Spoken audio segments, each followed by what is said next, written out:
पर PCC chief Mohan Markam इस वक्त प्रेस कॉन्फ्रेंस खरीदी के साथ साथ राजीव गांधी किसान न्याय योजना का लाभ प्रदेश के 18,38,000 किसानों को 2018-19 में हमारी सरकार ने 5,628 करोड़ रुपया दिए।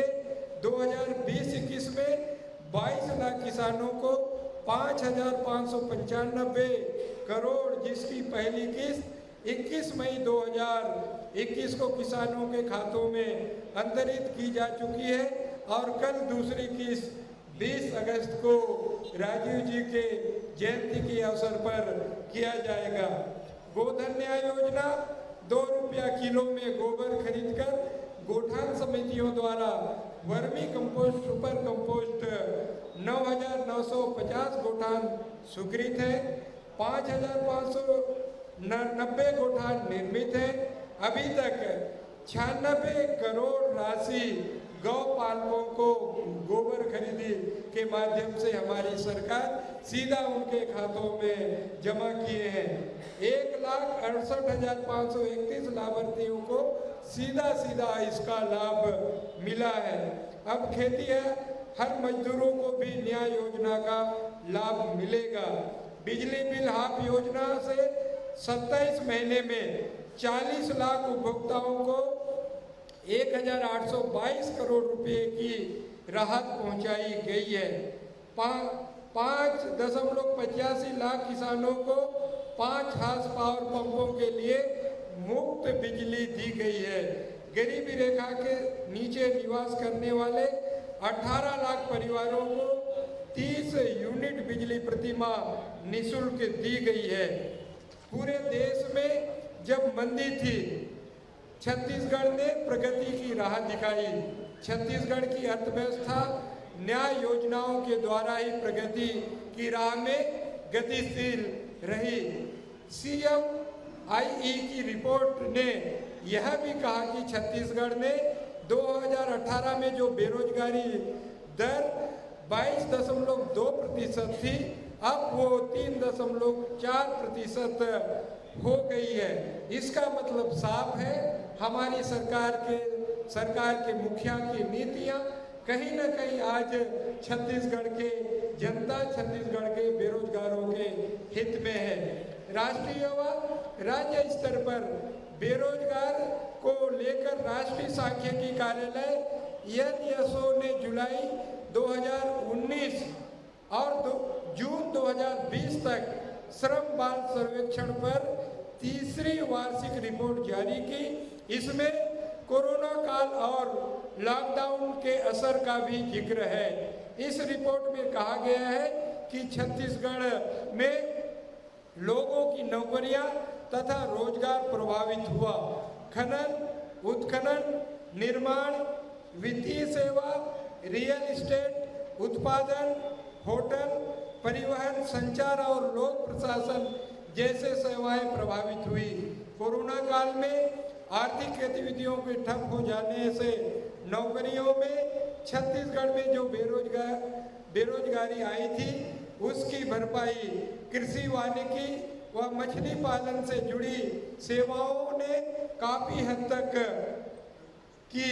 इसके बावजूद खेती, वानिकी और मछली पालन तथा इनसे जुड़े कारोबार से प्रदेश में लोगों को रोजी रोटी मिलती रही। इनसे लोगों की आर्थिक हालत ठीक रहे और छत्तीसगढ़ मंदी की गिरफ्त में नहीं रहा। प्रदेश में बेरोजगारी दर कई राज्यों से कम। बेरोजगारी दर छत्तीसगढ़ में औसत 10.1% NSO के आंकड़े के अनुसार है, जबकि आंध्र प्रदेश में 17.1, अरुणाचल प्रदेश में 23.8, असम में 27.5 और बिहार में 17.6% थी। 7 साल के ऊपर साक्षरता की दर प्रदेश में 76.1% थी, जबकि इसी अवधि में सर्वे में आंध्र प्रदेश में 63.2, अरुणाचल प्रदेश में 81.9, असम में 87.9 और बिहार में 62.4% थी। 15 से 29 साल के लेबर फोर्स की दर सीजी में ग्रामीण व शहरी इलाकों में 51.9 थी। मतलब छत्तीसगढ़ रोजगार देने में भी जो आंकड़े हैं उस हिसाब से लोगों को रोजगार देने में भी अव्वल है। जबकि आंध्र प्रदेश में 47.7, अरुणाचल प्रदेश में 3.1, असम में 34.1, बिहार में 26.9% थी। भारत में लेबर फोर्स दर 40% औसत थी, जबकि सीजी में 51.9% औसत थी। इसी तरह देश के वर्कर पॉपुलेशन औसत 38.2% थी, जबकि सीजी में औसत 46.6 रही है। राजीव गांधी ग्रामीण मजदूर किसान न्याय योजना, आप सबको पता है माननीय मुख्यमंत्री जी ने बजट में, अनुपूरक बजट में भी इसकी घोषणा की है। देश का पहला ऐसी सरकार है माननीय भूपेश बघेल जी की सरकार, जो हमारे नेता जो न्याय योजना की बात लगातार केंद्र सरकार से मांग करते रहे हैं, हमारे माननीय राहुल गांधी जी, मगर केंद्र सरकार ने कभी ऐसी योजनाएं लागू नहीं की। मैं धन्यवाद देना चाहता हूं छत्तीसगढ़ राज्य के यशस्वी मुख्यमंत्री माननीय भूपेश बघेल साहब को। उन्होंने छत्तीसगढ़ के लोगों की चिंता की, जो खेतीहर मजदूर हैं, जिनके पास खेत नहीं है, जो गांव के पौनी पसारी व्यवस्था से जुड़े हैं, चाहे चरवा हो, बड़वाई हो, लोहार हो, मोची हो, नाई हो, धोबी हो, पुरोहित हो, ऐसे परिवारों को लगभग 10 लाख से अधिक परिवारों को प्रति वर्ष 6,000 रुपया देने का निर्णय लिया है। ये देश के लिए पहली सरकार है जो एक उदाहरण, एक नजीर बनी है, जो हमारी सरकार माननीय भूपेश बघेल जी की सरकार आज देने का निर्णय दिया है।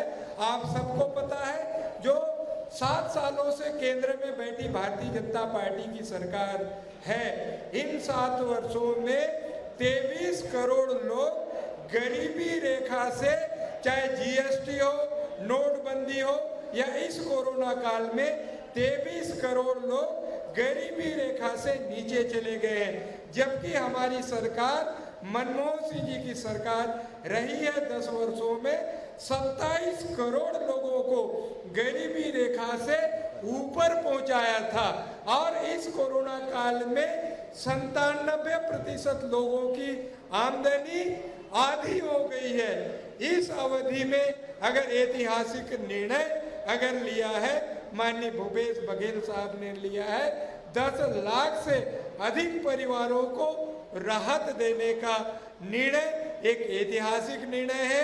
अनुपूरक बजट में 200 करोड़ का प्रावधान भी किया है, कहीं ना कहीं निर्णय ऐतिहासिक निर्णय है। इस योजना की तारीफ अन्य सूबों के सरकार भी कर रहे हैं। आज हम गर्व के साथ कह सकते हैं कि हमारी सरकार के मुखिया माननीय भूपेश बघेल सरकार की एक सोच है, चाहे गरीब हो, मजदूर हो, आम जनता हो, किसान हो, चाहे व्यवसायी हो, सर्वहारा वर्ग के विकास के जो योजनाएं अगर किसी में बनाने की मांगता है, हिम्मत है, माननीय भूपेश बघेल साहब ने। छत्तीसगढ़ की भूपेश बघेल सरकार जन कल्याणकारी योजनाओं का लाभ सीधे हितग्राहियों तक पहुंचा रही है। इसमें न सिर्फ हितग्राहियों की आर्थिक स्थिति सुधर रही है, बल्कि गांव गरीब मजदूर और किसान समृद्ध हो रहे हैं। राजीव गांधी किसान न्याय योजना, गोधन न्याय योजना, तेंदुपत्ता बेहतर दर पर खरीदी, लघु वनोपज के दामों में वृद्धि से भूपेश बघेल सरकार ने जहां कोरोना संकट के विपरीत समय पर आर्थिक संबल प्रदान किया, वहीं ग्रामीण किसानों, आदिवासियों को सीधा लाभ पहुंचा, जिससे मजदूर और किसान ही नहीं सभी वर्ग के लोग समृद्ध हो रहे हैं। मजदूर और किसानों के हाथों में पैसे आने से व्यापार व व्यवसाय बढ़ रहा है।